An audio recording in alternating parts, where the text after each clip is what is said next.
From Maid to Wife. Chapter 1. A Poor Girl's Beginning. My name is Ronnie. I was born in a small village. My father was a farmer, and my mother worked in other people's houses. We were very poor. We had no land, no savings, and sometimes not enough food. When I was 15, my father died. My mother became sick. I was the oldest child, so I had to take care of my family. I stopped going to school and started working as a maid in the city. I was scared at first. I had never left my village before. I traveled by bus to the big city, and everything looked strange to me. The tall buildings, the loud traffic, the crowd of people.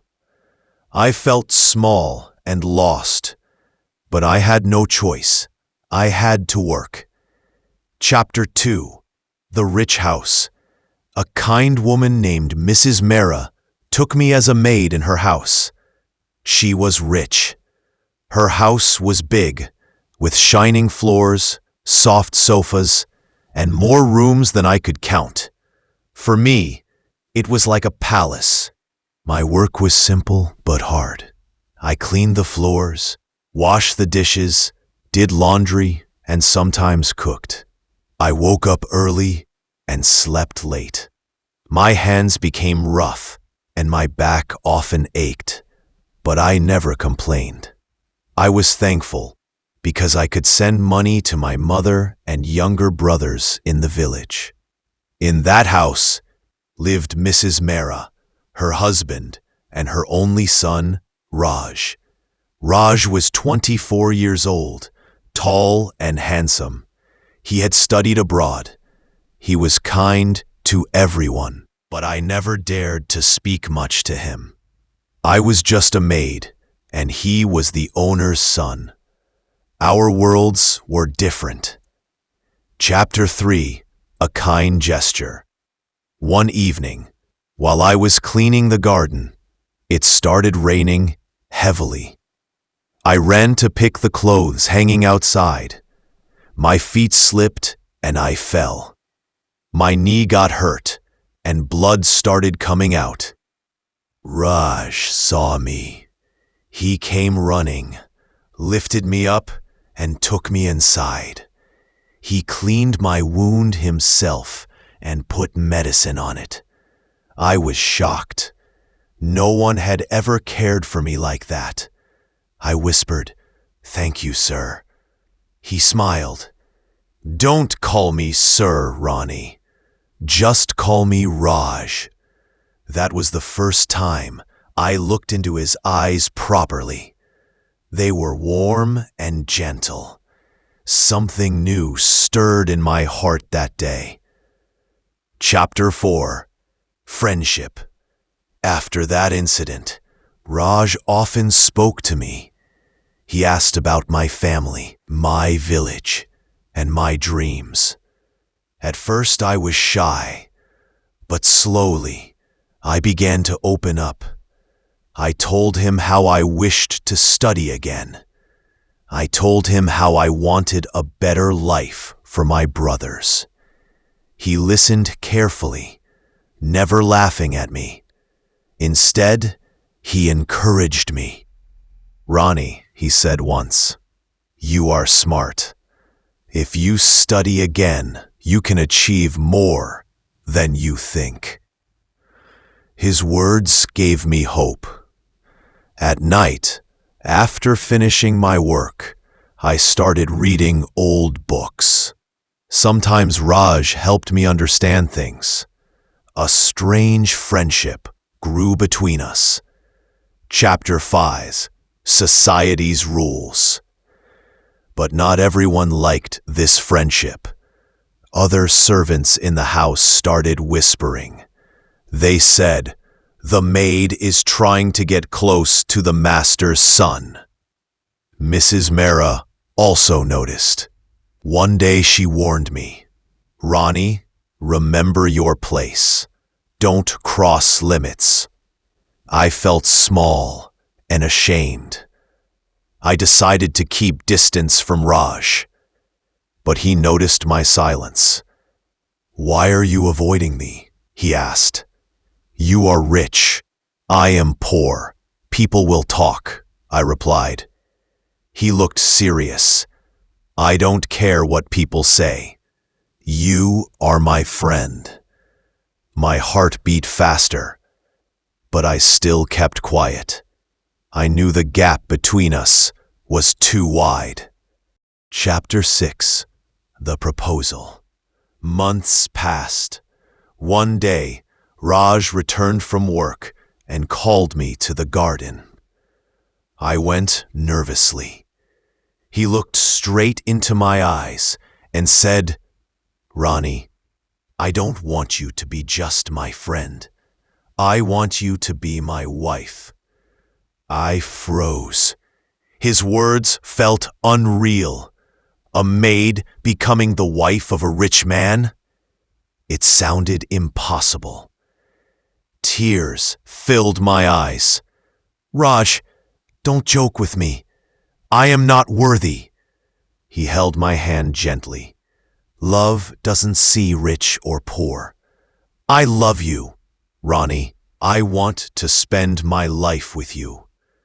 I cried that night in my small servant room.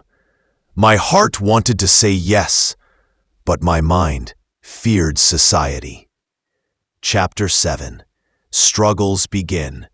When Raj told his parents, they were shocked and angry.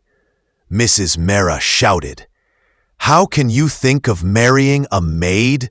She is poor, uneducated, and from a low family. People will laugh at us." Mr. Mehra was quiet but upset. "Raj, think again.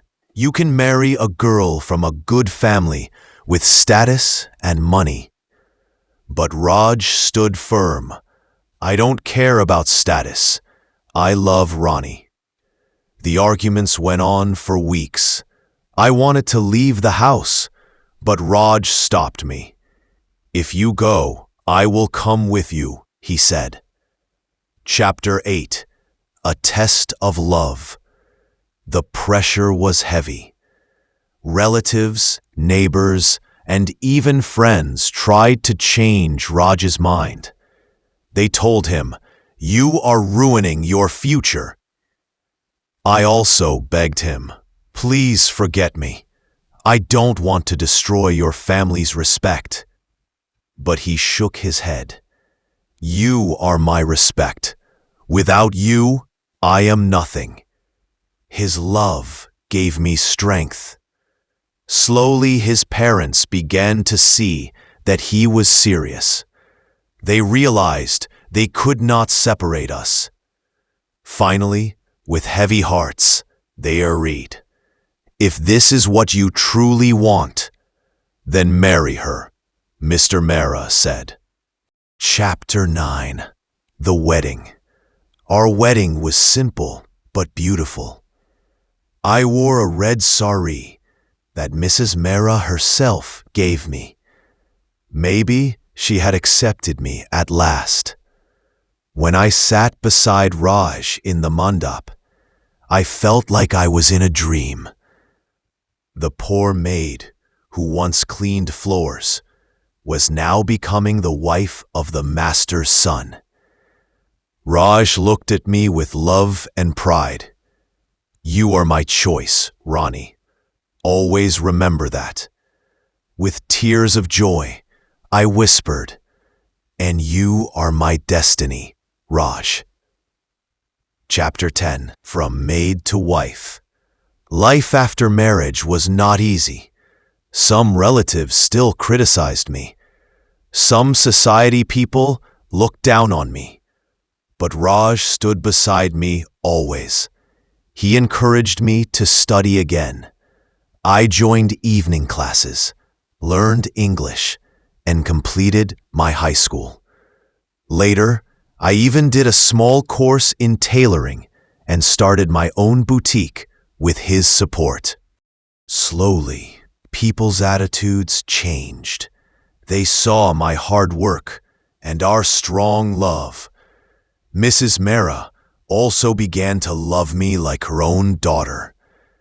One night, sitting in the same garden where Raj had once proposed, I told him, "Do you know what you gave me? Not just love, but respect. You changed my life." He smiled and held my hand. "No, Ronnie, you gave me more. You gave me true love." Epilogue. Today, when I look back, I feel proud. I was once a maid, poor and hopeless. But love, courage, and faith turned me into a wife, a partner, and a respected woman. My journey was not easy, but it proved one thing: love is stronger than status. A heart full of love is worth more than a house full of gold. And that is how I went from maid to wife.